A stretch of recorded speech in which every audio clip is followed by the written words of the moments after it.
мы, 85-е ВДВшники и так далее. Вот смотрите, сейчас воздух работает, видите, это воздух работает, Наши выбивают врага, вот слева там противник в лесопарке, вот слышите? Это вот воздух наш работает, сейчас еще может прилететь. Слышите, как работает? Можете туда вот повернуть, посмотреть. Видите, противника мы выбиваем как можем. На какую дистанцию от нас они сейчас отработали? Где-то приблизительно 300-400 метров на дистанцию отработали.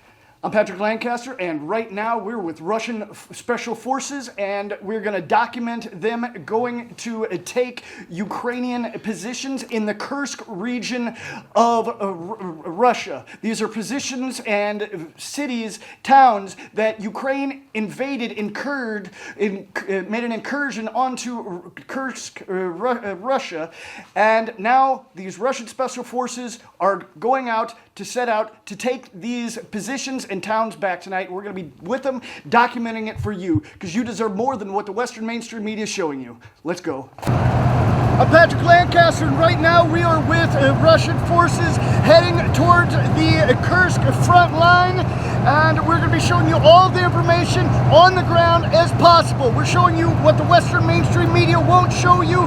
We're headed to the most dangerous part on the front line to show you the real facts that you're not going to see in other places.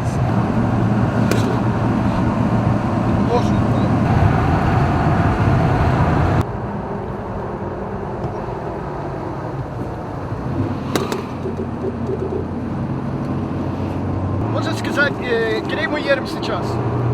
Едем по дороге, короче, в Суджанский район, уже Суджанский район. Едем на наши позиции, 3-й батальон, спецназа Akhmat.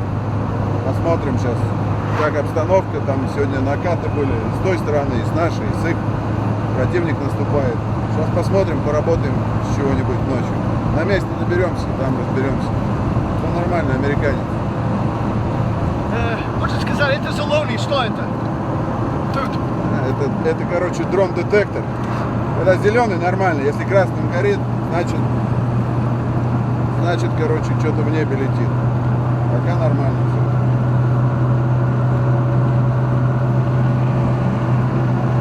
Но тут только, видишь, скорость большая.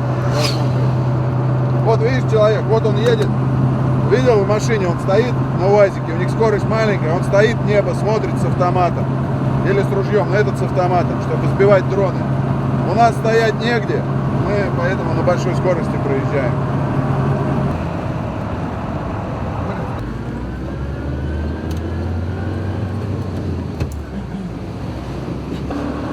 Мужчина, скажите, а куда мы едем сейчас? Вот мы на данный момент едем уже на более боевому столкновению, да, более ближе линии фронта.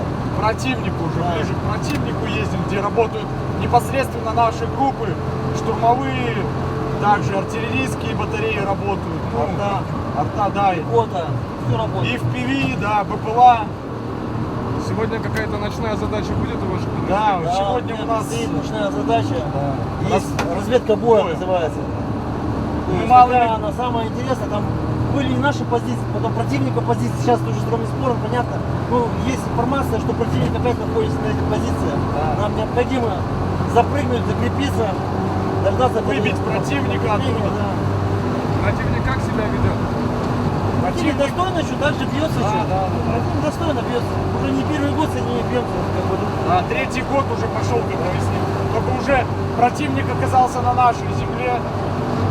Тоже не так просто. Да. Чтобы вы понимали, на данный момент Каштана батальон прибыл, он составляет большинство из ЧВК Вагнера, составляет. Да. Там 3-й штурмовой отряд, 5-й штурмовой отряд. Мы сюда приехали таким разнобоем. Приехали в недавнее время. У нас небольшое количество было здесь. Там. Мы только приехали с Украины вообще. Да, нас с зона... Украины. Мы приехали сюда, у нас было где-то приблизительно до 200 человек. Линия фронта наша была до 4 километров. Да, противника было много, но мы разбились малыми группами, закрепились. Было да. Вот сейчас, куда мы будем ехать, Противник уже должен был зайти. На эти Но позиции. мы, первая рота самураев, вторая рота Бэхи и третья рота как Дебира не дала зайти. То бишь мы противнику, мы не то что сразу пошли в штурм, мы не дали противнику зайти. Да.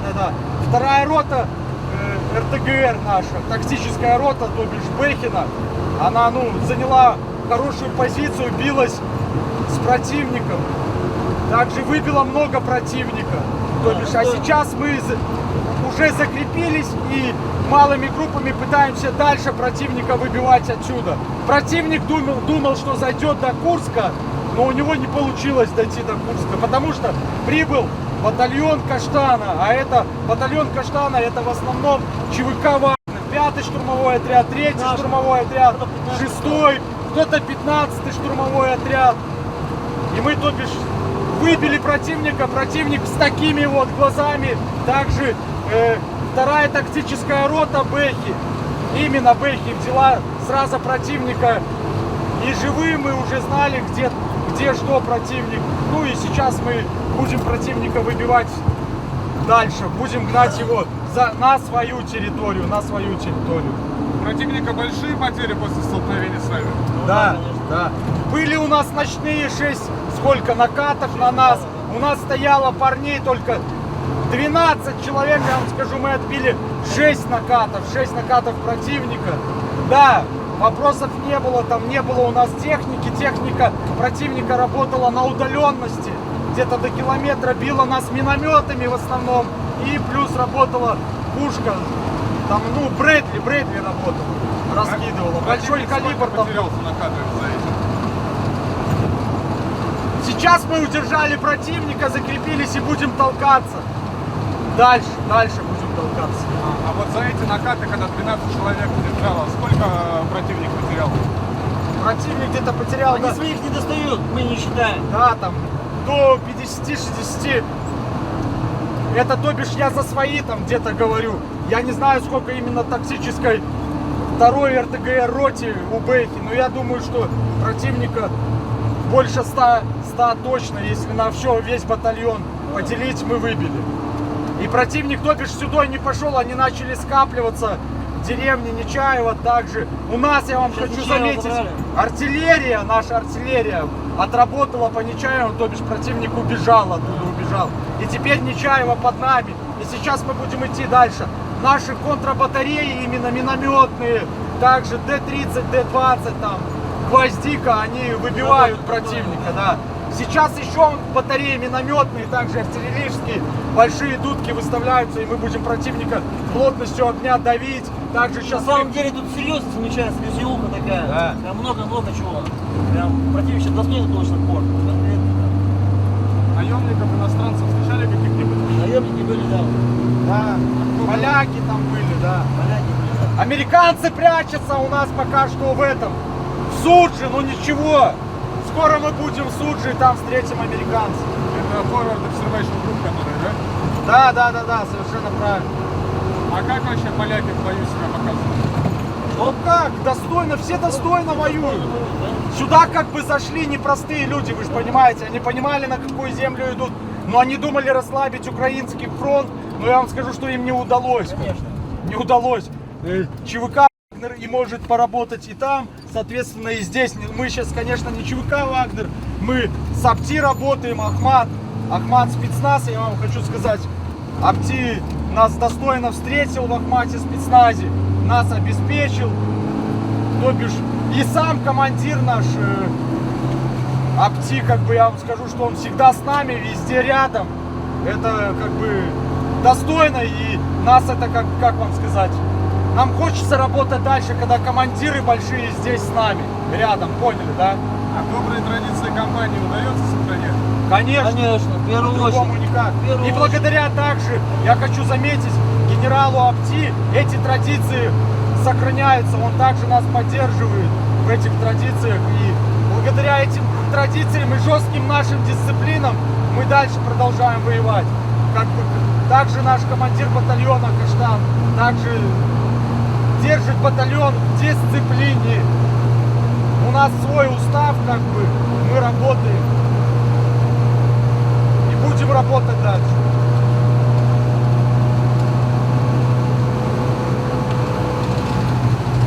Также, что я хочу сказать еще...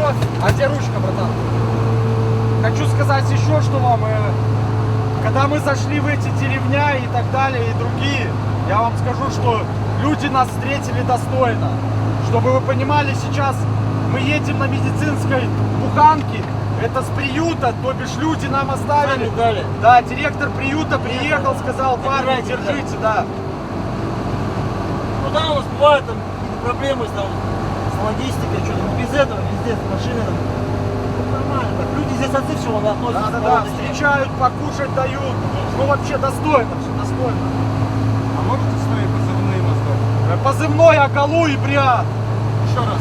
Агалу позывной. Агалу. Бриад. Бриад. Мы не проехали, братан.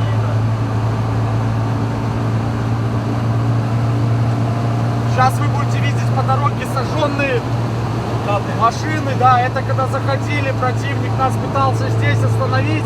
Ну и чтобы вы понимали, насколько мы еще дальше от этих машин поедем и насколько дальше противник убежал, что он думал, что он зайдет сюда быстро. Благодаря батальону Каштана и Ахмату спецназа мы зашли сюда и выбили противника дальше. Ну не дали зайти и дальше выбиваем противника. Первая, вторая РТГР и также третья тактическая РТГР в маленьких количествах зашли сюда и противнику не дали зайти дальше. Да, там стояла пятнашка, такая есть группировка 15-я. Тоже ребята? Куда я поехал, братан? Ничего страшного бывает. Да. А расскажите бюст Сталина, почему А, А я мы вам с собой возим просто. расскажу про бюст Сталина. Это мы там разбили, противник разбил столовую.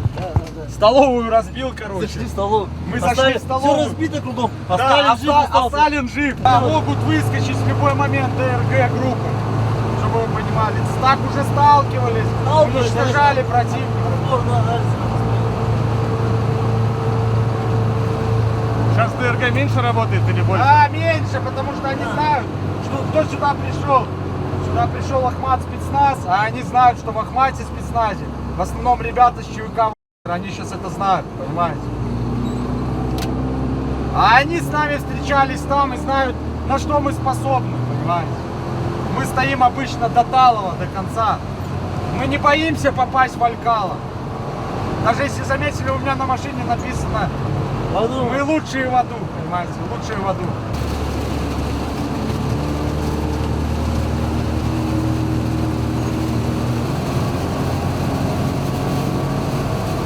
Мы просто нас же здесь не было. Они свободно ходили. Да, сейчас мы пришли, все, они уже боятся, да. Тоже достаточно много групп ДРГ взяли, когда зашли. Курчане или как Курская область может не бояться, мы здесь, Ахмат спецназ здесь.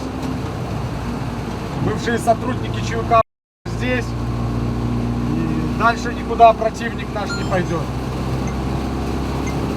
А ДРГ много уничтожили? Что? ДРГ много уничтожили? Уничтожить все ДРГ? Нет, сколько ДРГ уничтожили? Много? Ну, достаточно много тоже количество. Там группы разные были, по 3, по 6, по 8, по 10, по 12 человек.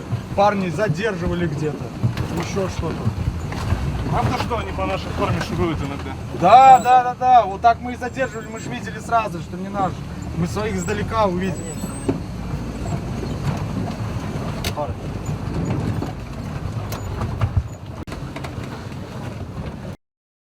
Что будет сейчас? Сейчас мы Всем поедем. пацанам надо помочь капнуть, чтобы их забрали. Там есть раненые, есть, как его, Машину машину помочь, да. выделить. Есть Как- пленник там один даже, надо, чтобы забрать пленника еще. Да. Вроде как пленник. Парни пошли наши сегодня в накат Оттягивай. вперед, да. Я так понимаю, пленник 300. Отбили противника, взяли пленного. И там надо выручить их с машиной, чтобы резерв подвести. То бишь не то, что у нас там есть раненые или еще что-то. Просто резерв, чтобы закрепиться еще лучше. Помимо этого у нас с ним еще другое задание будет. Да.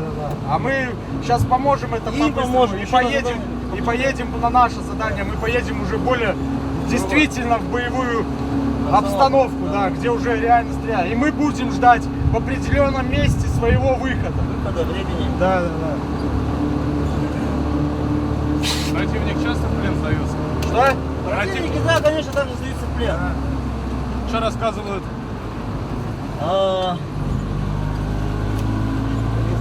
Что не рассказывают, что Ну, якобы- Зеленский пидорас, говорят, командиры пидорасы, я говорю, как они говорят. Это, что их бросают, это мобилизованные, там Мобилизация, очень много, да, мобилизованных. Очень много люди, которые не хотели. Это, я вам скажу, наверное, действительно будет крайняя битва Курская. И у нас, наверное, будет передышка какая-то. Как в 43-м году было танковое сражение такое, великое танковое сражение, которое повернуло весь История, да. исход весь историю войны Второй мировой. Когда англичане, американцы, там все Как подписали, и сейчас. подписали второй фронт, что типа мы, да, мы союзники, типа ваши, Русский, Советский Союз, мы ваши союзники. Как сейчас, допустим, тоже думаю, вот исход войны будет нормальный, потому что мы Как сказал наш президент нашей страны, в стране в нашей, русской, России, в стране нашей нет границ. И оно действительно так, нет границ. Если американцы думают побить чужими руками, то они глубоко ошибаются. Мне жалко ребят и самих людей, которые не понимают, что американцы воюют их руками. И посмотрите, везде американцы всегда не своими руками. На самом деле, как-то да. везде краями. Да. Что Я мы не там- то, что говорю мы плохо, везде. американцы Да, это уже умно всё- делают, зачем свой народ убивать? К чему это вообще ведет, не понимаю. Да, убивают других. А вместо того, чтобы мы с украинцами жили и были братьями, они страдают ерундой. на самом деле. Видно конкретно, что Запад. Да, понимаешь, Запад, да. масло льет. Сколько можно. А так бы пили водку, как говорится, ели сало, а сейчас все. Да, на врага я не могу сказать, что враг плохой. Ну, враг тоже Достойно бить. достойно бьется, да. Ребята сопротивляются.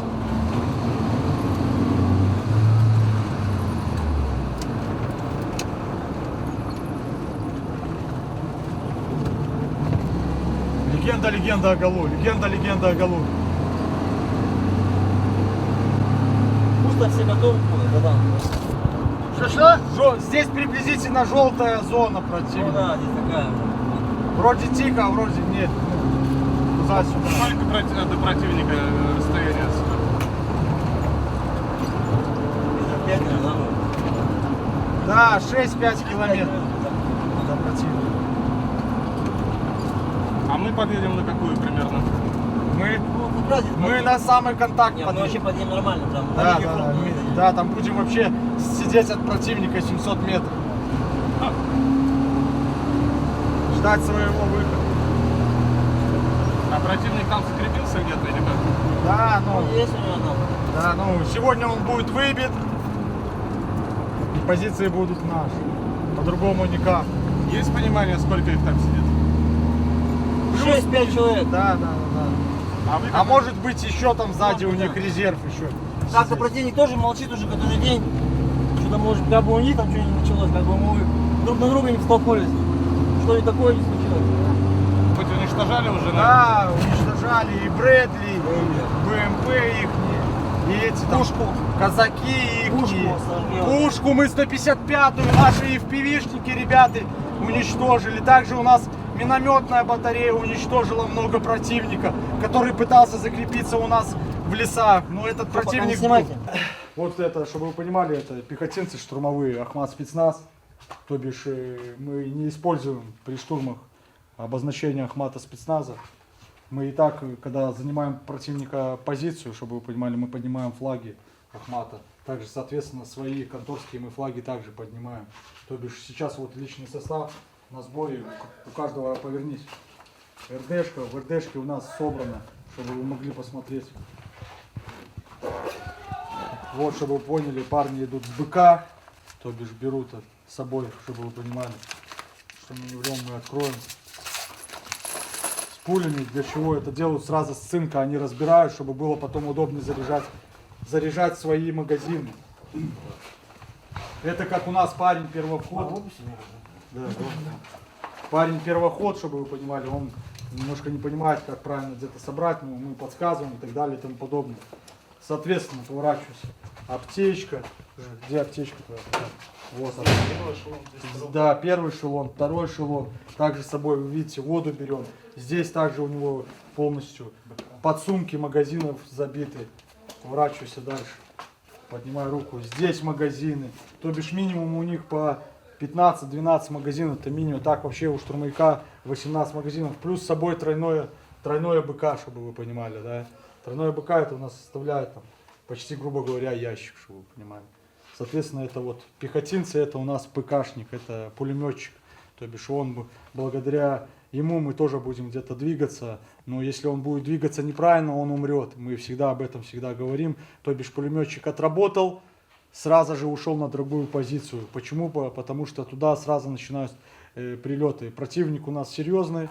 То бишь у них БПЛА разведка хорошо работает, они сразу засекают, и надо делать постоянное перемещение. Чем больше мы делаем перемещение, тем противнику сложнее попадать нам. Также штурмовые группы у нас начнут тоже движение, и также и они будут постоянно двигаться. Почему? Потому что, как говорится, движение — наша жизнь.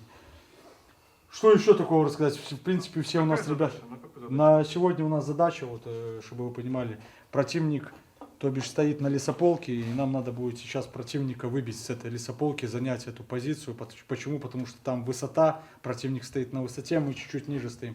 И нам эту высоту надо сегодня забрать. Если мы заберем эту высоту, чтобы вы понимали, то бишь противник останется у нас внизу, и нам намного будет проще наблюдать за противником, уничтожать противника и так далее. То бишь, сегодня у нас задача забрать высоту двумя малыми группами, то бишь я первой старшей группы иду, не первый, у нас бряд первый идет старшей группы, то бишь мы идем малыми группами по 3 человека.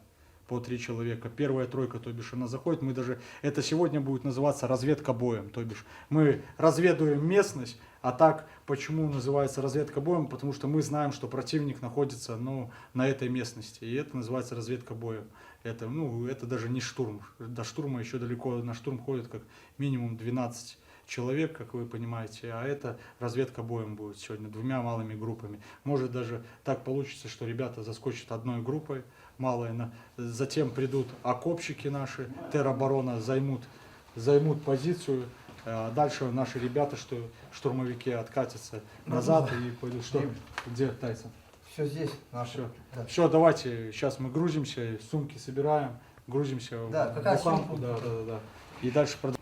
I'm Patrick Lancaster, and right now we're with Russian Special Forces, and we're going to document them going to take Ukrainian positions in the Kursk region of Russia. These are positions and cities, towns that Ukraine invaded, made an incursion onto Kursk, Russia, and now these Russian Special Forces are going out to set out to take these positions and towns back tonight. We're going to be with them, documenting it for you, because you deserve more than what the Western mainstream media is showing you. Let's go. Бывает, мы противника также очень много обманываем. Тайсон, ты тут? Да. Так, сколько у нас? 5 человек здесь. Братан, так, возьми Посчитать. паспорт от меня. И на рожок вот так возьми еще. Сколько человек? 5. Раз, два, 3, 4, 5, с журналистами 7. Что? Бряд! Как вас чувствуете? Все, давайте, парни, не прощаемся. Отлично. Nervous now? Все, Nervous now? гасим там свет. Но у него No nervous? Свет выключи. Свет гасим, парни. Где он? Давай, короче, до артека.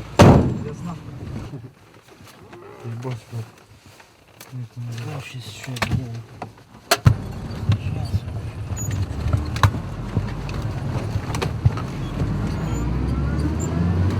Что, по второй, наверное, да? Вот поэтому. Да. Блять, лоб какой-то включенный. Аркан на голу. Аркан на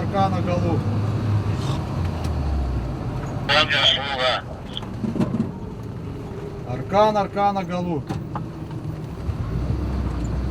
Аркан для оголок, да. Братишка, как погода? Погода здесь не ликнет, брат, не ликнет. Все, принял, работаем, брат. То бишь это так. Работаем. Арка на голу. Через... Не надо. Встречай.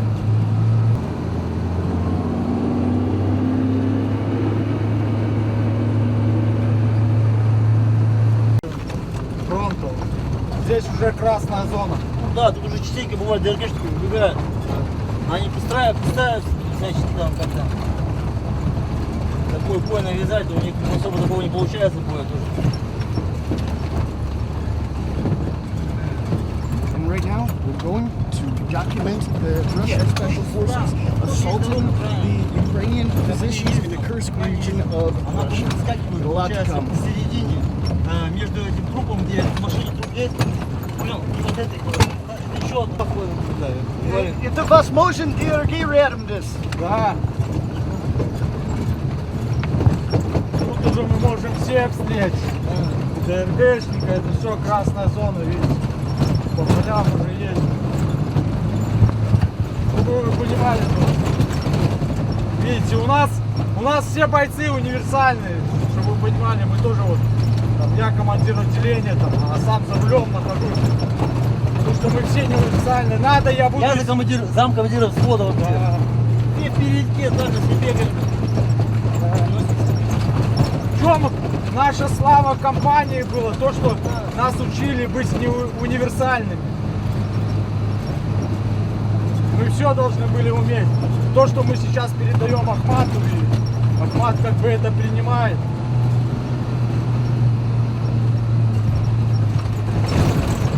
И спасибо там генералу Арти, что нас поддерживает и Да, приезжает, оставил Ну, живым. видно, он часто приезжает. Да. Он всегда здесь, рядом с нами. Сейчас еще, вон, видите, встречаем машину.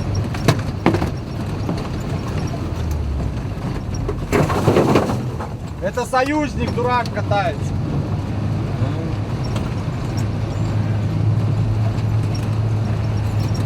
Вот.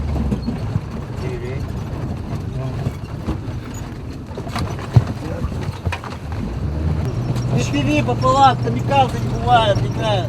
Ну, могут сейчас в машину влететь в любой момент. Ну, Снаряды, всё, миномет, мы тут все грады. ходим под Божьим ходим, под Богом, все тут ходим, понимаешь? Тут все на фарте. Тут какой бы ты спешл бы не был, какой бы ты надроченный не был, 300 раз там прыжков у тебя с парашюта было. Тут все ты ходишь, тут все ходим под Богом, понимаете? Поэтому тут так.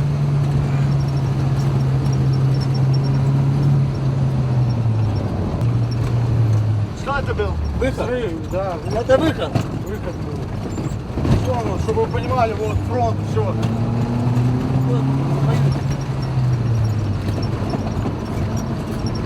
Самое страшное, еще живности много бегает. Кони, коровы, бараны бегают. И вот так вот могут выскочить на дорогу. Тут жило спокойно мирное население. Да. Спокойно. Простреливается эта дорога, простреливается. Периодически противник ее простреливает на дорогу. Сейчас, парни, держитесь, очень держитесь. Сейчас будет очень круто все. Держитесь крепко все и смотрите, чтобы двери сзади не открылись. Сейчас будет. Сейчас будет кино. Да. И что, по другой посмотрели, помогли? И что, нормально.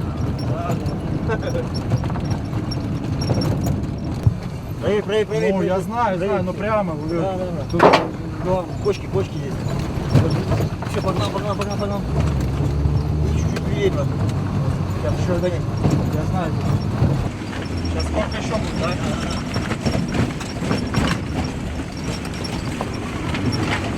Держимся здесь.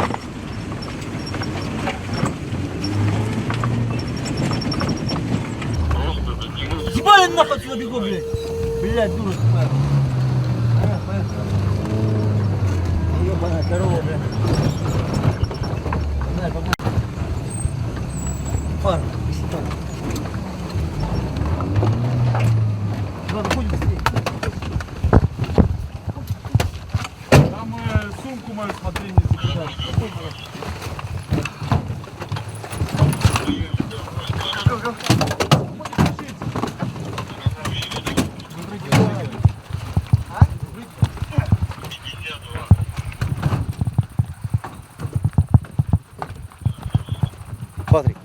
держись его.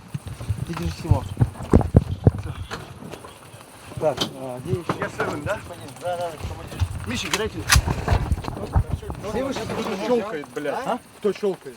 Машина, все вышли? Кто предохранителем щелкает? Пацаны, Где помощник журналист?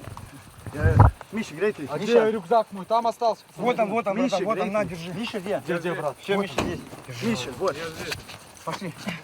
Рано голод. О, слышите, начинают пушки работать. Прием его для головки. Братец, мы на месте, как принял. Видите, дождь идет. Здесь что-то есть, что нельзя снимать? Ну так, в целом, пока можно снимать. Ну, радейки, это все. Да, можно снимать. Как бы.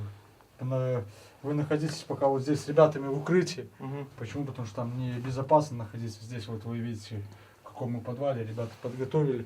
Вам чай, кофе предложат, угостят. Сейчас до выхода будем ожидать. Если тоже, если что, просто чуть-чуть устанете, расположитесь, потому что будем работать. Видите, дождь нам помешал. Мы хотели работать ночью, но не получится. Ночью будет ранняя серость. То бишь с 3 до 4 утра мы будем заходить на позиции. То бишь сейчас мы от противника приблизительно удаленность там 700-800 метров на этого противника. Сейчас. Да. Ага. Сейчас мы планировали действовать ночью, но на данный момент, вы видите, дождь. То бишь мы ночью, наша операция, у нас там непростая была операция, но отменяется. Ну, то бишь будем заходить по ранней серости. То бишь с 3 до 4, но если противник думает, что мы будем как бы работать только в это время, мы не работаем в разное время, постоянно противник, в чем вот и наша работа заключается, противник постоянно не знает, когда мы будем атаковать и во сколько, то бишь вот такие вот планы. Все, так в целом... До противника сколько метров? Да, самое главное, до противника 700, то бишь метров остается здесь, вот, ну уже противник здесь недалеко, постоянно здесь ребят минометные обстрелы обкидывают и так далее и тому подобное. Это мы сейчас заехали по безопасной зоне. Есть тут вторая улица, чтобы вы понимали, этой второй улицы уже на данный момент нету. Противнику сюда тяжело попасть. Почему? Потому что, пригористая местность, вы сами понимаете, рельефность непростая. То бишь противник больше закидывает в логистику. Вот так вот. Сейчас вы останетесь здесь на узле связи. Узел связи у нас называется Аркан. Да, Аркан, узел связи у нас называется Аркан.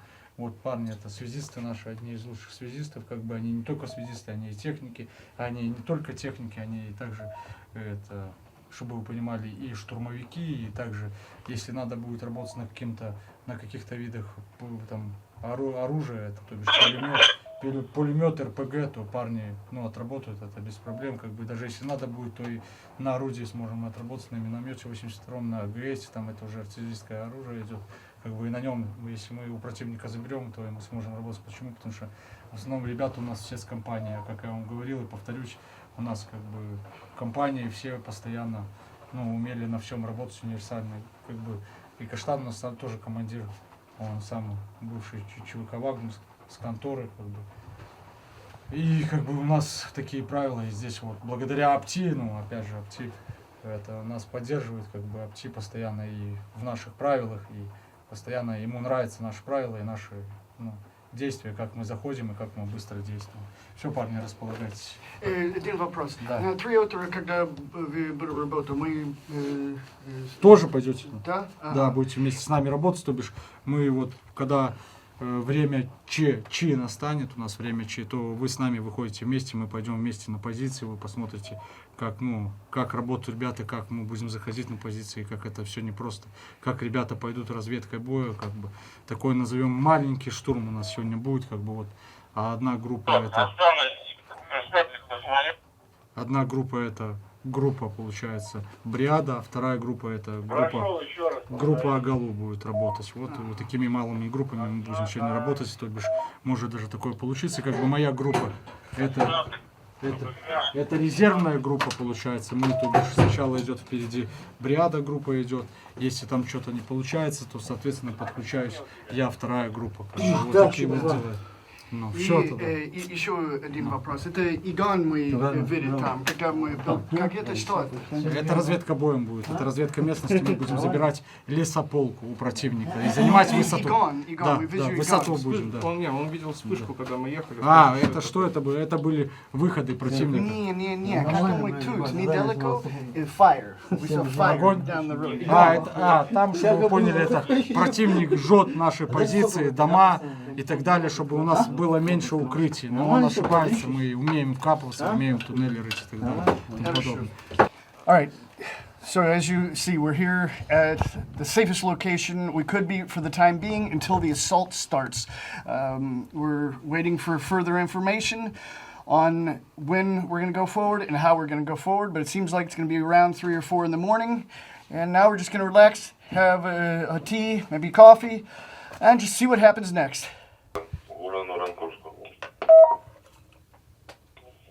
На приеме уран для Курска. Каркану.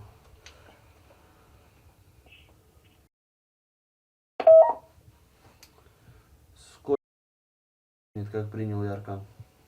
Расскажи, пожалуйста, где мы сейчас находимся?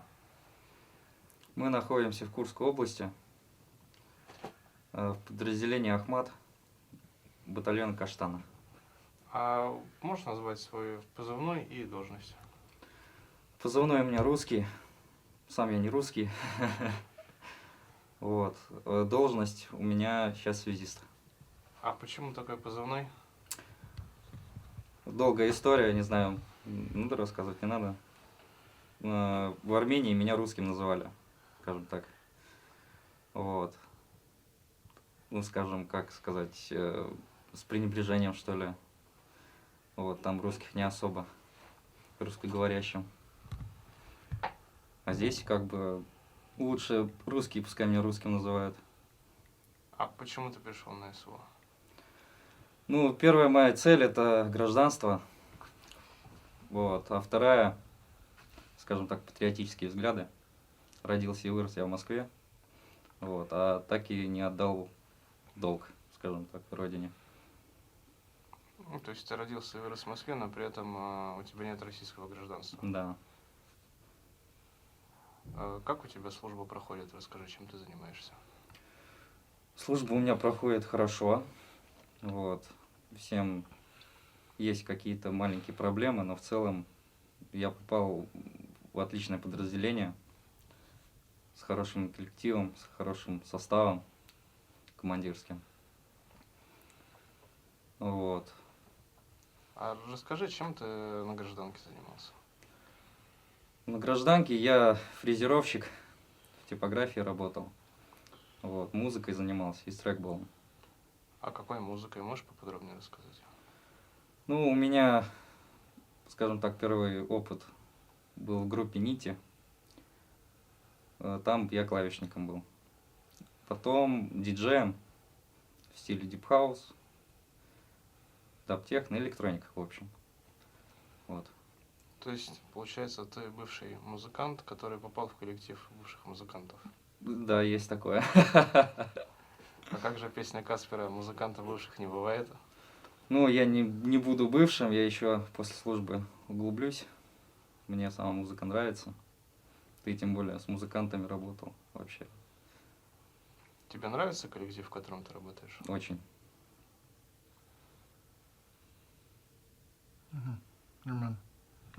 А когда контракт закончится, чем будешь заниматься?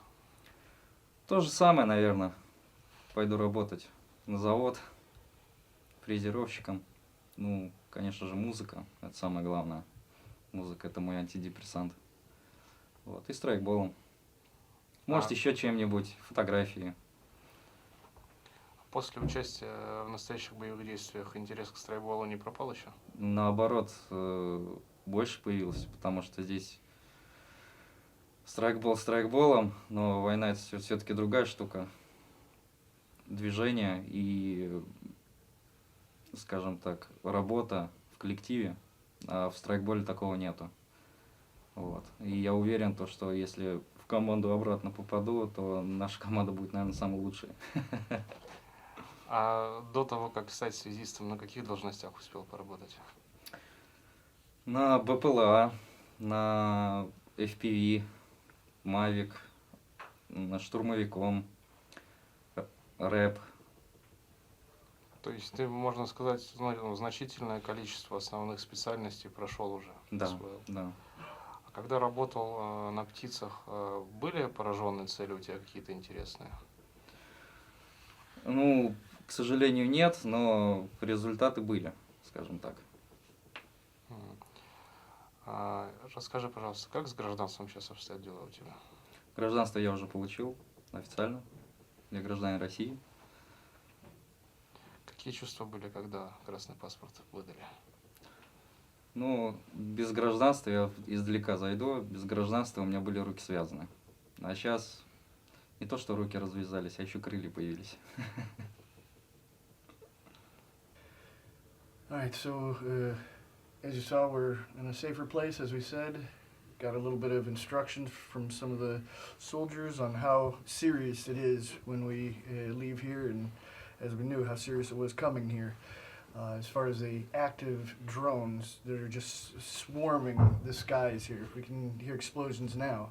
And I gotta say, this is so many times I've been to the front line and gone to the front line. Now things are just changing so fast. I mean, we're right now one of the hottest, most active areas of the war, and coming here, I knew it was going to be a dangerous situation, but just being in the place, it's one of the times that I feel is the most intense and most dangerous, because there's just so much activity here, so many drones filling the sky just looking for targets. And basically we were actively being hunted, and soon we're going to be hunted more. Being in a situation like this, when you're just going totally, you can say helpless, from one place to another, and just out in the open, of course doing everything you can to be safe. It's really something that hits you, and you think you don't think, you know you could be hit at any point. And times like this, it's, I think how long can, you know, I do this job. You know, every time I think about, you know, when I'm in a position where I could be killed at any moment, I think about my family, I think about other things. But now we're going to be going forward, well, in a couple hours, we're going to get a little bit of sleep, and going forward with the assault team of Special Forces. And I'm doing this to show you what's happening on this side of the line, because you're not going to see it. As I say, you know, you need to see as many sources as possible, get as much information as you can. And I'm here doing this, putting my life on the line every time, because there's no other option for you to see things on this side of the line. I'm the only one doing this, unfortunately, and that's why I keep doing it, to show you what's happening. So watch my reports, watch reports on the other side, just educate yourself. I say it in all my videos, get as much information from as many sources as you can. Don't let me do this in vain. So we're going to have a little rest here, continue on, and just keep bringing you all the information that we can. Well, not all the information, because not one journalist has all the information. That's why you need to get as many sources as possible. But I show you what I see, and that's what the mainstream doesn't want you to see. But I think you deserve to see as much information as possible. So let's move on. С ними же увезли. Да, принял. Точку. Отработал, поменял точку. Отработал, поменял точку. Да. Все, эти двое у меня сразу пошли. Запрыгнул на высоту, да, а Да, вы понял. это, Двое Токио, идут.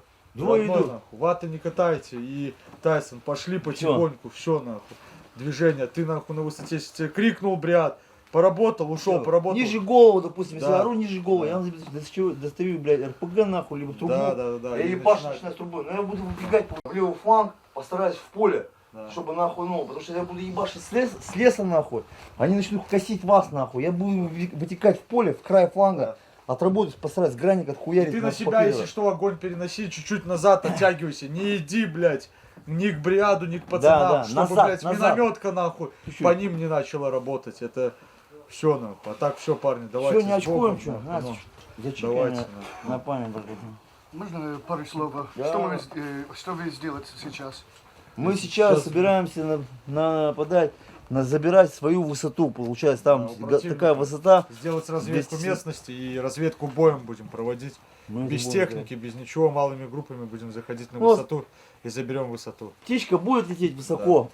Птичка будет также лететь высоко. Если нужна будет поддержка арты, то арта будет также работать по противникам. Что, парни, все готовы? Готовы. Ткач готов? Всё, А, еще такая хуйня. Кто погибнет, тот пидорас. Да.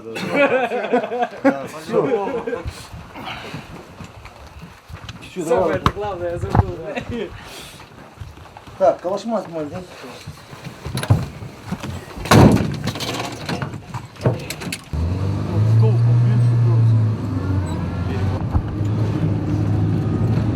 Что, без каски?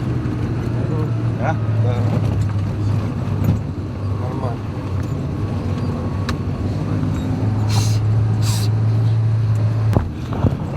Say лицо нормально? Снимаешь? Да, нормально, все, не переживай. Самое главное. Все будет хорошо, завтра все. All right, so you saw the short briefing of the leader of this assault group, or part of this major assault group, and now we are in their vehicle headed to the location of the assault. We're not sure how close we're going to get to the actual assault fighting. Might get right shoulder to shoulder. We're taking things as it comes. We're going to show you everything important here on the ground that we can. It's a very dangerous situation, and I'm scared shitless, really. But, you know, I'm here for you to show you what you're not going to see in other places. So let's do this together. Show the world. Share, like, subscribe.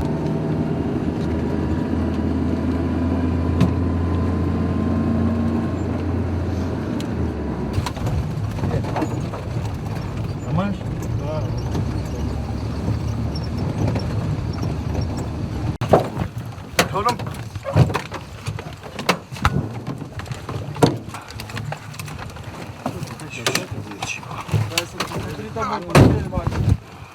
Нам не видно вообще ничего. Посмотрите портфель маленький. Да. Патрик, ты вышел? Да, я тут. Ага.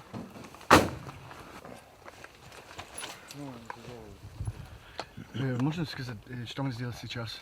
Сейчас мы высадились на точке сброса. Это у нас точка сброса. Здесь обычно людей мы здесь сбрасываем, груза. Сейчас ждем сопровода. Сопровод, кто людей выводит, заводит. Он сейчас должен прийти. Уже 10 малых назад он вышел. Минут 5 он должен подойти. И будем двигаться уже более серьезно, ну, более там, ближе к противнику. До противника там останется метров 700. Ага, и как далеко они здесь? Как далеко, кто противник? Да. Ну, отсюда у нас получается километр где-то, чуть полтора где-то будет. Километр, полтора где-то. Вот так вот примерно. Для противника.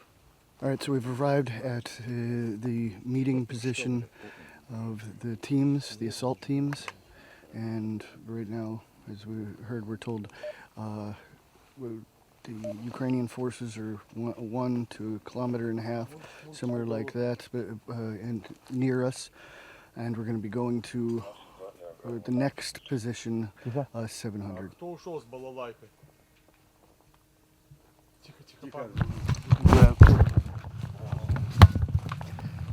And there's a drone above us.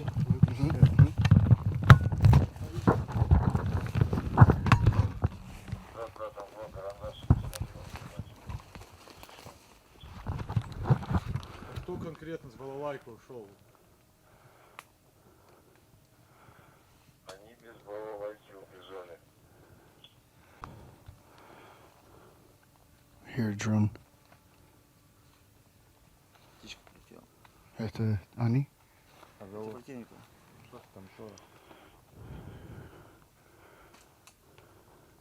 Блять, дождь ветки нахуй сходу. Астрахань, Герлона.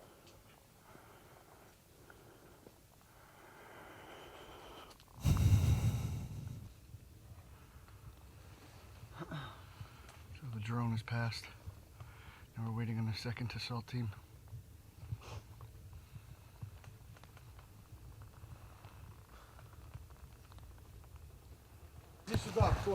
Иди, Патрик, за мной вот это. Ага. Можно инфракрасный сейчас или нет? Сейчас что, птица, нормально? Ну пока да, не слышно, когда. Все, двигаем, короче. Патрик. Да. Патрик, Мишка и Топка. Тошиба? Братуха, ты замыкаешь. Все, я пошел. Давай первый. Все, инфракрасный можно или Да, нет? да. Немножко расстояние между нами. Ага.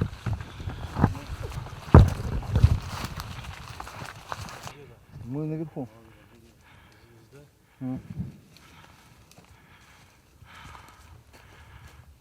Сдавайся. Че? Выйдем туда, короче. Ну давай, давай.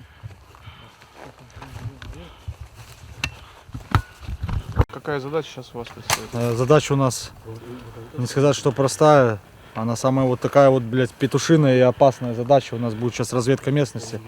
Первая группа у нас бриада. Будет сейчас делать движение и делать разведку местности, занять нам высоту. Как по нашим данным, там противник находится. Противник, пидорасы окопались там вроде, нахуй, спрятались. Но сейчас наши парни сделают разведку местности, да, и даст нам Бог, что там не будет никого. И парни зайдут туда аккуратно, займут высоту. То бишь потом придет другие ребята, это тероборона наша, и будет окапываться для того, чтобы выставить нам глазки и дальше уничтожать противника. Сколько сейчас до позиции? Приблизительно 300-400 метров, которую нам надо будет позицию сейчас пройти, лесополку. Там на данный момент там одна лесополка у нас разобрана. Считай, парни будут по открытке двигаться. Перепрыгнут эту открытку, грубо говоря, зайдут чуть-чуть в полоску, там должна быть полоска. И в этой полоске будем занимать позицию. То бишь там высота у нас высокая, 230 метров. 230 метров. 230 метров, то бишь высота, и мы сможем... Группа оголов. Да вот это сможем. Да подожди, брат, не кричи. Это сейчас растянем. Там, то бишь, высота 230 метров, и мы сможем наблюдать противника. То бишь, там другие села, для того, чтобы нам давать корректировку на артиллерию. Что, готовы? Без? Да. Все, давай. Парни, все, давайте. Все, давай. Так. Как без привет. Да, сейчас без поведет. Чего? Я тебе покажу просто. Может, там проще это пробежать. По открытке. Метров 70, да. Братан, мы по Давай. Все, давайте, выдвигаем. Все, выдвигаем. Без, Движение. иди сюда, без. Я понял. Нет, иди сюда. Сюда, вот. Выход вот он. Иди сюда. Так, с собой брать. Стой.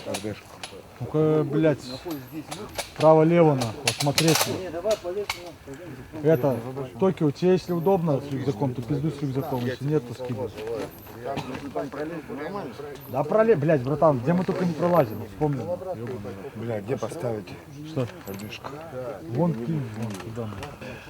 All right, so after about an hour of hiking through the woods, pretty hard terrain, come to the next meeting point, and we're actually, the commander says, about 400 meters from Ukrainian positions right now, and they need us to hold back while they push forward and try to take the Ukrainian positions here in Kursk. And he said this position is going to be coming under intense fire, so we need to go in a bunker that's dug here in the forest. But as we understand, just over this ridge right here and down is where the Ukrainians are. 400 meters. Now they're going to engage, and they want to take the positions back from Ukraine. Группа бриада начала работу. Как принял? Принял тебя, принял. Уран, Аркану. На приеме, Аркану. Вам сообщение, группа бригада начала работу, как принял. Да, принял. Так, парни, что сели там? Кто там сидит? А надо что, группу эвакуации? Нет, он со мной, блядь, боевик. Вот, кстати, хочу, чтобы заметили тоже вот у нас Анадр, вот это, как бы человек с проекта. Проект это у нас называлось, ну, да, проект К, да. С тюрьмы человек пришел, то бишь отработал контракт, как вы видите, вернулся назад и дальше, ну, несет боевые задачи, он как бы и в эвакуации помогает, и сейчас, чтобы вы понимали, он в штурмовой группе, как бы. Понимаете, на данный момент человеку, сколько тебе, братан, лет? 47 лет. 47 лет, и вы понимаете, как бы после тяжелого прошлого он продолжает нести работу, и я вам скажу, что работу несет он отлично, и выполнение задач он выполняет тоже все круто. Так что вот, ну, на таких тоже надо равняться. Вот это не то, что там все говорят, вот, зэк там и все. Нет, не все зэки такие. Не, что я накидываю, братан, я говорю как по факту, что сразу зэки нахуй, это что, обречены? Нет, они такие же люди, и благодаря им на нашем фронте тоже много чего идут изменения. И вот люди другие смотрят, товарищи приходят, которые молодые бойцы смотрят. Да, и движение, и как бы человек уже с опытом, и идейные. Я вам скажу, что вот проект К был, это были ребята идейные. Я вам скажу, это не, я вот так скажу, что это не вот не Шторм Z, который сейчас работает, непонятно что, балбесы, я даже так скажу. А человек вот с проекта у нас было жесткие правила дисциплины, которые остались в Ахмате, спецназе, вот как бы так, больше нечего сказать. Может, что скажешь? Да, что могу сказать? Расскажи, вот у него истории есть. Не, расскажи. Да? Ну, какие Давай, могут братан. быть истории, родной? Не, он все рассказал, все, что мне добавить просто нечего. Ну, то, что служим, что сделаешь. Значит, так получается. Вот, чтобы вы понимали, у нас вот сейчас приблизительно на метров 400 высота вся занята. Это вот высота, чтобы вы понимали. Там у нас глазки. Парни на глазках сидят с тепляками, постоянно контроль той лесополки. У нас была там позиция, это, скажем так, я обзываться никогда не буду на противника, враг. Не то, что нас выбил, но был артиллерийский минометный обстрел. Нашим ребятам пришлось откатиться оттуда. Но я хочу заметить, что наши парни, которые находились там, это была пятерка, они отбивали накат и бились как воины. То бишь, а после, когда начали минометная батарея работать, им пришлось откатить. Почему? Потому что, вы понимаете, минометная батарея это 120-й калибр, она разбивает очень сильно. И на тот момент мы зашли сюда, это был второй день. Ребята еще до конца не успели сделать укрытие себе над головой, пришлось откатиться. Лесополку там разобрали, то бишь сейчас наши парни еще делают там разведку местности. Тут у нас стоит утес на высоте тоже, это большекалиберный 12,7, то бишь там и бронебойными заряжен. То бишь, если противник пойдет, то он весь будет разбит, как вот мы шли, вот видите, деревья поломаны, то бишь вот так вот будет утес весь разбит. Это линия фронта у нас здесь 400, я повторюсь, 500 метров. Это старший здесь у нас на позиции, это позывной мультик. Это тоже отважный командир, я вам скажу. Мы работали в направлении Курдюма, также у нас там были продвижения.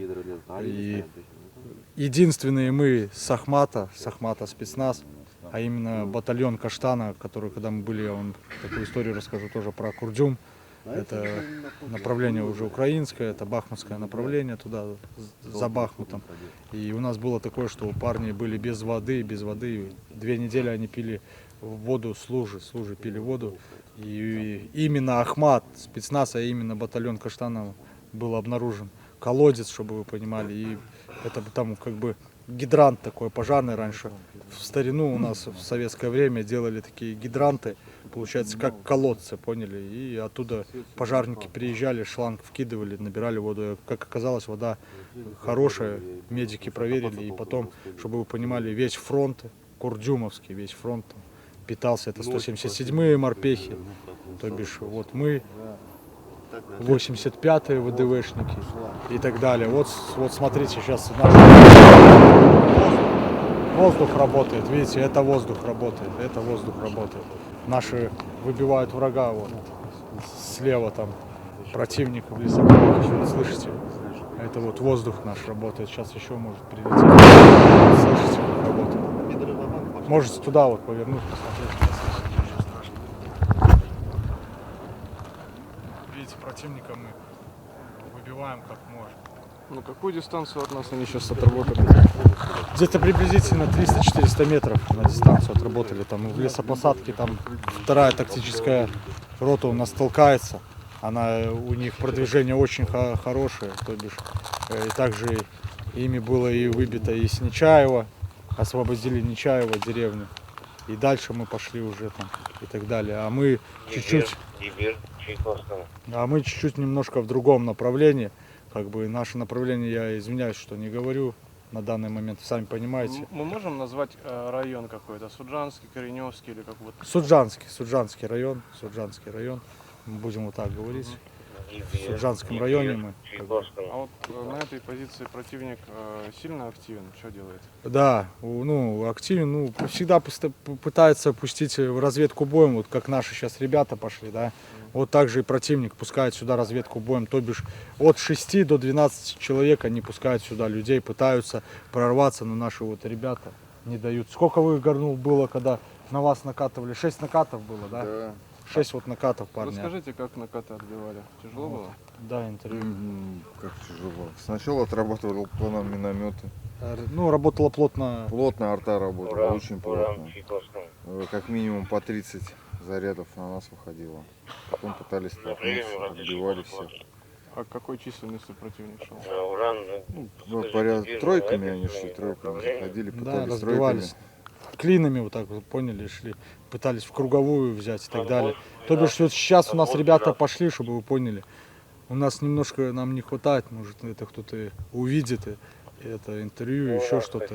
Нам не хватает очень хорошего рэпа, то бишь нам не хватает здесь. На самом деле, я вам так скажу, чтобы вы понимали, сейчас наши ребята радиостанцию отключили. Почему? Потому что технологически противник оснащен сильнее. Ну, это, то бишь, это уже с Запада идет, самой Америки. Их технологически сильнее. Но даже несмотря на это, мы работаем, как работали наши деды 41 по 45 год. И нам это не мешает, а их технология, получается, что не может им помочь. То бишь, мы отключаем наши балалайки, и наши парни двигаются без балалайк. Почему? Чтобы противник не засек, когда идет радиообмен. То бишь, поняли, да?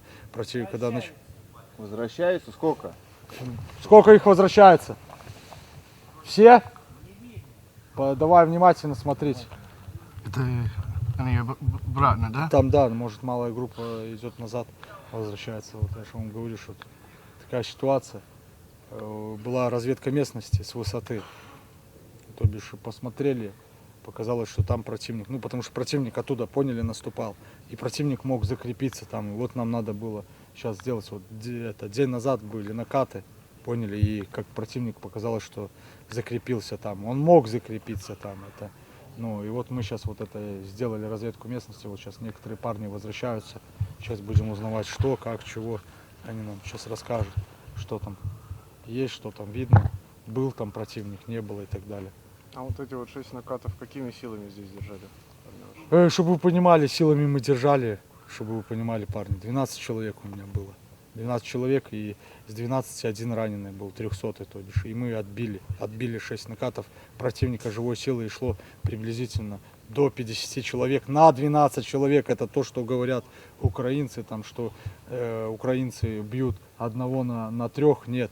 Я скажу, что мы, бывшие ЧВК, сейчас мы Akhmat, спецназ и именно батальон Каштанов, нам без разницы, мы берем одного противника на 5. Ну что там без? Чисто все. Там вообще нет Все, никакого, братан. глушить. Там даже позиции Глушить нет. Что? Я не вырубал, братан. Да, снимал. Что? Там чисто вообще. Там Сейчас я пидоры, нахуй, 300 метров, нахуй. Нету вообще. Ну, блядь, от открытки, вот практически до открытки, нахуй, до конца леса. Вот, Все охуенно, да? Все четко. Все можно Еще- выставлять. Еще 300 метров, потом только нахуй будет, блядь, этот нахуй как Все его. сейчас, родня. Нет, при встрече, скажи, мы сейчас будем делать норку. Да. Будем, надо делать норку. Все, я так и хотел Да. сказать, что уран на голу, уран на голу. Можем начинать снимать? Да, братан, снимай. На приеме, подтяните. Дошли там, в общем, там нормально.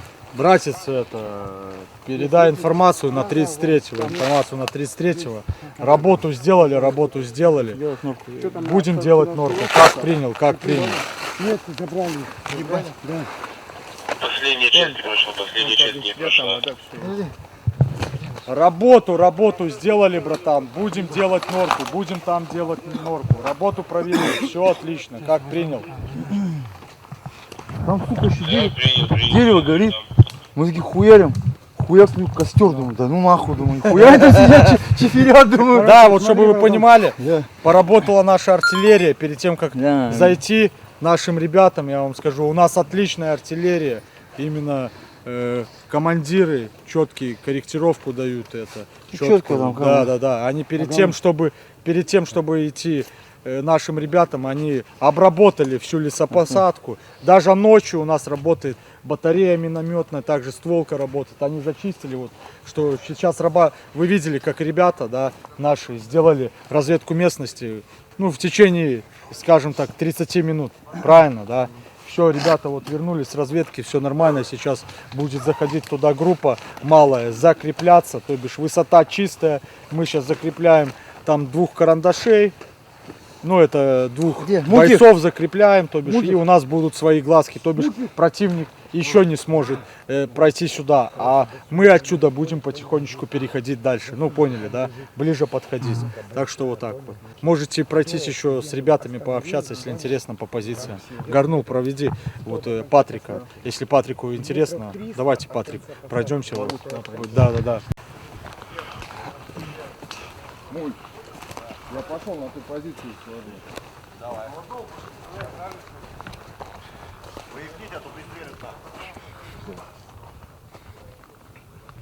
Отбейте по рации.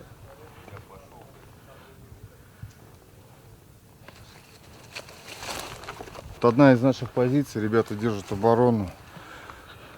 Пулеметная позиция. Если что, пойдет накат, они смогут остановить здесь. Вот жид будет, ребята, здесь вот так как-то потихоньку оборону держим. Наши карандаши. Имей в виду. Скажите, противник беспокоит вас? Это мы противника беспокоим. Это не он нас беспокоит. А он беспокоится в этот момент? Он сыт. Просто сыт. Я знаю, что это не пройдет в эфир, но он сыт. Мы для этого и приехали. Мы у себя дома, не у них дома. Слышал, они у наката ходили недавно, да? Они так же, как накаты ходят, так же и хорошо откатываются. Откатываться у них лучше получается, чем накатывать. Много потеряли они людей? Не считаем. Понятно. А откуда вы? Ну, родом? Это важно? Нет. Дагестан. Брянск. Я с Орла. О, У меня вообще дом рядом за спиной. недалеко, да. Авиация, да, плотно работает? Да, авиация плотная работает. В ваших интересах, да, все по ближайшим позициям? Конечно. Да. Так, что так. Ну что, пойдемте дальше на позицию еще одну дадим. Расскажите, как далеко отсюда до противника? Здесь они по-разному везде. Да, я думаю, эта информация не стоит разглашать. Да, это вот не надо. Это все-таки такая информация. Но ближе, да? А? Недалеко? Не, недалеко, да. Нет, недалеко.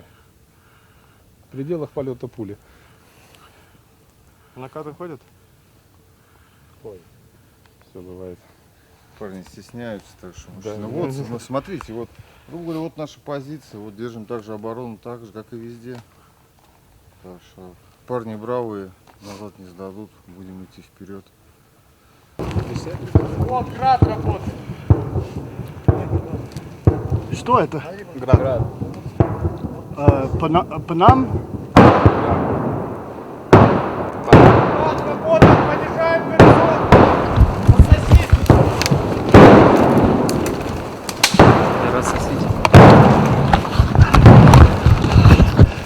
Incoming grad. Насколько близко противник, это выход. Заебали. Папа, у вас ранний завтрак, да? Да. Что быстро? Что есть?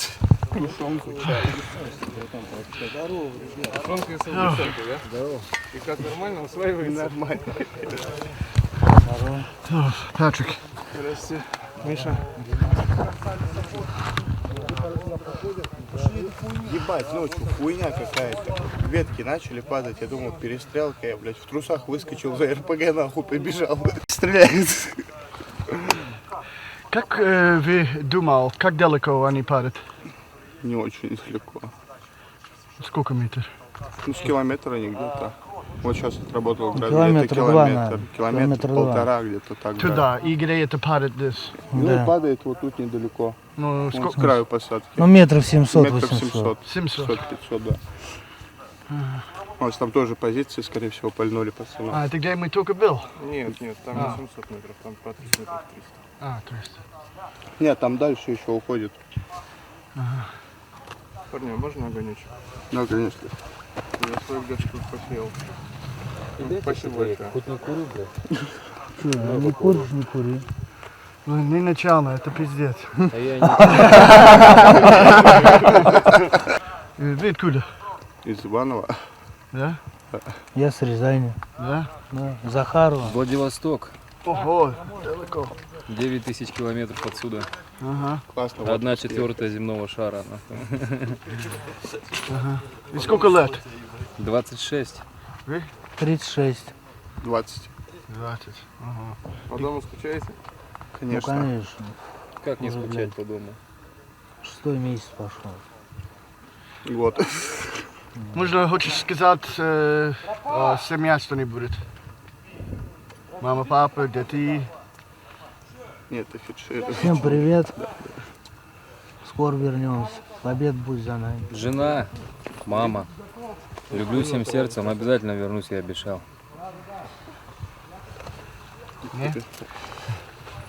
Работаем. Alright, so the assault group came back. We saw they reported that the Ukrainian forces has actually already evacuated those positions because they were hit so hard by the Ukrainian or the Russian artillery, and in fact there were still trees burning there, and they thought there might have been the soldiers cooking as they went up to assault them, but it was just burning trees. So that area in front of us that they were going to take is taken, and they're going to slowly, well, I don't know how slowly, but be moving forward and occupying, or really taking their land back, the Russian land of Kursk, in that area. So I'd say they're definitely making progress, taking land back. We're showing that much. Можно сказать красно? Почему? Почему красное обозначение, да? Да, и что это? Потому это, ну, как бы обозначение свой-чужой. И второе, мы до сих пор Красная Армия, и только вперед, да. И все правильно мой товарищ и брат заметил, что единственная непобежденная также Красная Армия. И украинские, что они... Ну, смотрите, у украинцев обозначения там синий, синий, желтый и зеленый.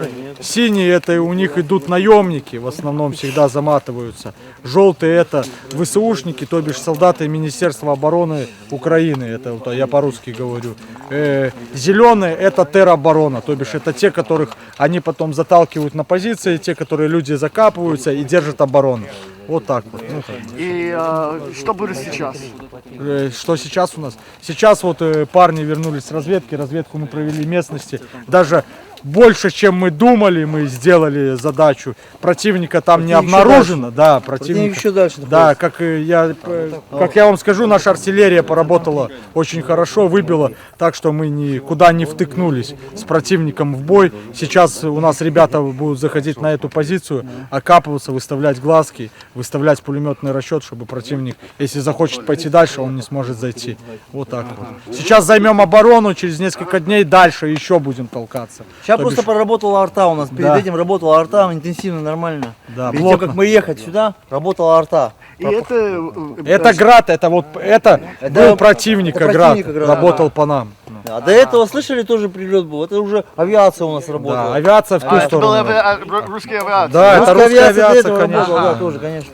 Работает. А грады работали по правому флангу, а на правом фланге у нас, даже не правый, неправильно говорю, левый противник, если смотреть туда, с левого фланга у нас стоит 2-я РТГР, она очень хорошо продвинулась, это командир Бэха, они очень хорошо продвинулись, и вот сейчас противник не может их выбить по-другому, как приходится противнику применять грады, они бьют нас градами. Все, Патрик, давай. Что мы сделать сейчас? Сейчас мы откатываемся назад. Группа штурмовая, группа откатывается обратно, другая группа заходит, она будет уже окапываться дальше там. Да. Все, Патрик. Спасибо.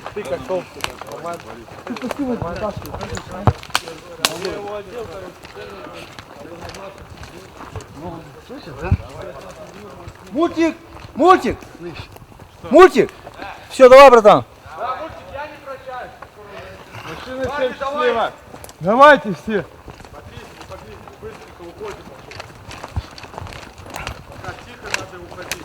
Вот, Патрик, как ты видишь, минометные обстрелы, деревья валяются. по нашим парням бил. Ага. Противник думал выбить, но не получилось. И мы, Патрик, не дали зайти. Я не могу пока сказать, в какие деревня. Противник должен был быть уже в этих деревнях, но мы не дали зайти им. Ага. Он остановился. Потери несет сейчас противник очень большие, очень большие несет.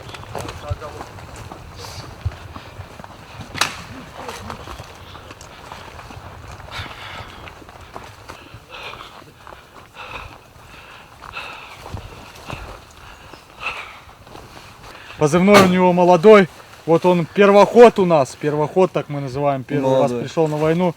19 лет, да, тебе, братан? Только 20 вот исполнилось. Вот только 20 исполнилось лет, и он как бы в составе, видите, настроение его боевое, на передовой работает, накаты отбивал. Ну, вообще молодец. Это вот наш русский боец, и он с нами будет до конца. Все, что, давайте в капу Да, валим. да, и полетели, братва.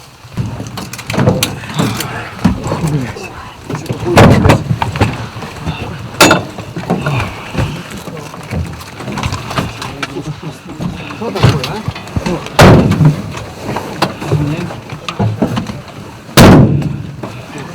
Нормально закрыли? Полезли? Не-не-не, сейчас. Плотно дверь заднюю закрывайте, плотно.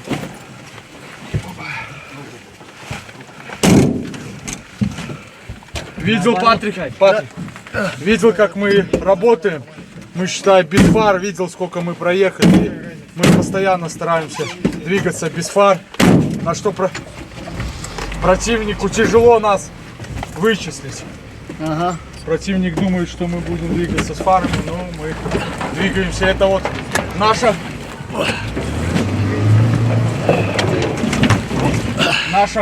конторское правило. Это у нас вот в ЧВК, чтобы ты, Патрик, поднимал. Мы двигались только ночью, без фар, по фронту. Противник у нас всегда был. И как бы вот сейчас вот этот опыт мы передаем в Ахмате. Как бы. И самое главное, что хочу заметить, вот наш генерал Апти, уважаемый, он нам никогда не мешает работать, он нас уважает за нашу работу, как мы ее исполняем.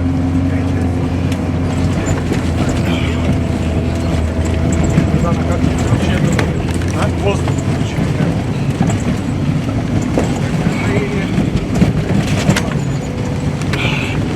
И что будет сейчас? Сейчас мы все откатываемся назад, сейчас у нас будет другая группа заходить, группа это уже будет заниматься другими, у нас делать укрепление позиции, делать позицию. Ага. Потому что сейчас, где мы были, думали, что там остался противник, когда он уничтожил практически после арты. Он еще отбросился назад, еще на метров нормально. На метров 500. Метров 300 где-то примерно. Да, метров 300 он там. То есть нам, соответственно, еще лучше надо сделать НП, глазки, чтобы смотреть лево, вправо. Фронт, наблюдать. Там высота 217-220 получается высота. Одна из самых таких высот. Вот. У нас фронт дальше район Кавказа. Сейчас у нас будет заходить с левого фронта Кавказа. Мы сейчас здесь закрепляемся.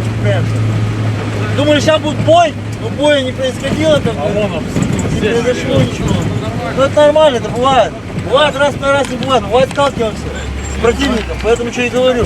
Когда мы шли маленькая сейчас группа, специально пошли. Мы одели сейчас с собой БК, взяли из БК, без лопаток, без всего.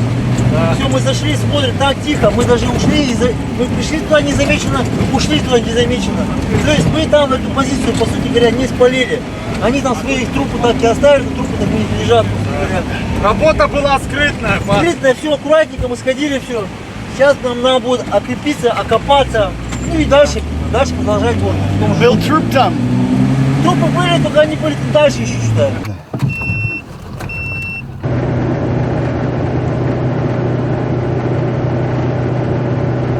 Вот гражданская машина стоит, еще одна. Вон сейчас слева снимаю, вон она. Видишь? Только что две проехали. Они вот на километре. All right, so we have just gotten in our transport away from the front line, and as we see, the drone detector is already going off. There's drones overhead.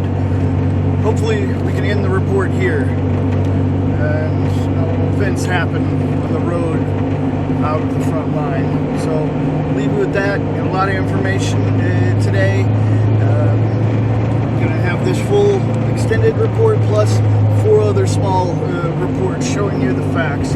You deserve more than what you get in the Western mainstream media. Watch as much as you can from as many different sources, because that one source has all the information. And many of the sources don't want to give you all the information. So think for yourself. We're out.